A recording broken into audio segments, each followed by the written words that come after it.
ஏய் ஆம்பளை பாவம் பொல்லாதரா, அதுலேயும் என் பாவம் ரொம்ப ரொம்ப பொல்லாது, பார்த்துக்கங்க. போடா. ஏய் நீ என்னப்பா சும்மா போனோன்னு சொரிஞ்சுட்டு வேடிக்கை பார்த்துட்டு இருக்க? நானே காஞ்சு போயிருக்கேன். யார் இந்த சன்னிலையும் தெரியலையே. என்ன பயந்துட்டீங்களா? விட்டு பேச நினச்சதுக்கே இப்படி விட்டு போகணும்னு நினச்சா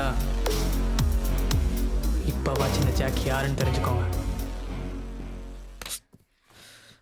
இது வரைக்கும் ஒரு ஸ்டெப்பும் கரெக்டாக போயிட்டுருக்கு. பிரச்சனையே ஜாக்கி தான். அவனால் மட்டும் ஏதாவது சொதப்பிச்சு. டேய் இப்போ எதுக்கு தேவையில்லாமல் டென்ஷன் ஆகிட்டு இருக்க நீ? அதெல்லாம் எது நடந்தாலும் பார்த்துக்கலாம் விடு.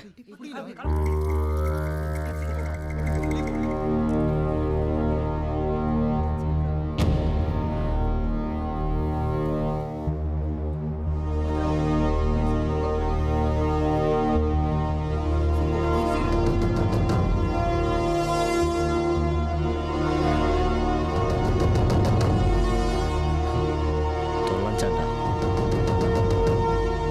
இனி இவன் நமக்கு பிரச்சனையே இல்லை. பார்ப்போம்.